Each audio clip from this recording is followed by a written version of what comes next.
Hello guys, വീട്ടിൽ നിന്ന് പണിക്കാരുള്ളതുകൊണ്ട് ഞാനും അമ്മയും വൈകിട്ടാണ് കേട്ടോ വോട്ട് ചെയ്യാനായിട്ട് പോയത്. ഞങ്ങളുടെ വരവ് കാണാത്തതുകൊണ്ട് സ്കൂളിൽ നിന്ന് ഓട്ടോറിക്ഷയൊക്കെ പറഞ്ഞയച്ചിട്ടുണ്ടായിരുന്നു കേട്ടോ. ഇനിയിപ്പോൾ ഇന്ന് എന്തെന്നെ വന്നാലും നമ്മളെ എങ്ങനെയെങ്കിലുമൊക്കെ സ്കൂളിൽ അവർ എത്തിച്ചിരിക്കും.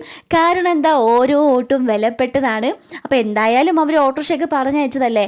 അപ്പോൾ അർജുൻ കുഞ്ഞുമണിയും കൂടെ വരുന്നുണ്ട് എന്ന് പറഞ്ഞപ്പോൾ അവരെയും കൂടെ കൂട്ടിയിട്ട് അവർക്ക് വോട്ട് ചെയ്യണോ അത്രേ. ഈ വോട്ട് ഏട്ടൻ്റെ അവിടെ ആവുമെന്നാണ് കേട്ടോ ഞാൻ വിചാരിച്ചിട്ടുണ്ടായിരുന്നത്. പക്ഷേ എൻ്റെ നാട്ടിൽ ഞാൻ പഠിച്ച സ്കൂളിൽ തന്നെ എനിക്ക് വോട്ട് ചെയ്യാൻ പറ്റിയില്ല. ഒരുപാട് സന്തോഷമായി. സ്കൂളിലെ കോമ്പൗണ്ടിലുണ്ട് കാല് കുത്തിയതും പല പല ഓർമ്മകളാണ് എന്നെ തേടി വന്നത്. അതൊക്കെ പറയാൻ നിന്ന് ഒരുപാട് സമയമെടുക്കും. തിരക്കേ ഉണ്ടായിരുന്നില്ല കേട്ടോ. ഞാനും മമ്മിയും വരിയിൽ നിന്നു. എങ്ങനെ തിരക്കുണ്ടാവും? 5:45 ഞങ്ങൾ അവിടെ എത്തിയത്. 6 മണിക്ക് ക്ലോസ് ചെയ്യും.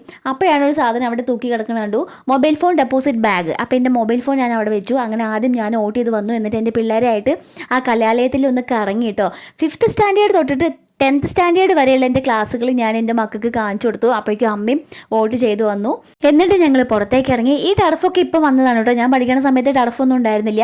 അപ്പോൾ ഒരാഗ്രഹം, തിരിച്ച് വീട്ടിലേക്ക് പോകുമ്പോൾ സ്കൂളിലേക്ക് നടന്നു വന്ന വഴിയിലൂടെ ഒന്ന് പോയാലോ എന്ന്. എന്നിട്ട് ഞങ്ങളുടെ ഓട്ടോ ഈ കിണ്ടാമിൻ്റെ വഴിയിലൂടെ തിരിച്ചു കേട്ടോ. എന്നിട്ട് അജിനോട് പറഞ്ഞു, ഈ വഴിയിലൂടെയൊക്കെയാണ് അമ്മ നടന്നിട്ട് സ്കൂളിൽ പോയിട്ടുണ്ടായിരുന്നതെന്ന്. അപ്പോൾ അവൻ്റെ സംശയം, അപ്പോൾ അമ്മ നടന്നു വരുമ്പോൾ ഈ കെനാലിൽ വീണോ, എന്നിട്ട് അമ്മ എങ്ങനെ രക്ഷപ്പെട്ടതെന്ന്. ഞാൻ ഒട്ടും പ്രതീക്ഷിക്കാത്ത ചോദ്യങ്ങളൊക്കെയാണ് അവൻ ചോദിച്ചുകൊണ്ടിരിക്കുന്നത്. അപ്പം ഞങ്ങൾ വോട്ട് ചെയ്തു, നിങ്ങളെല്ലാവരും വോട്ട് ചെയ്തു എന്ന് വിചാരിക്കുന്നു. അടുത്ത വീഡിയോയിൽ കാണാം. ടാറ്റാ.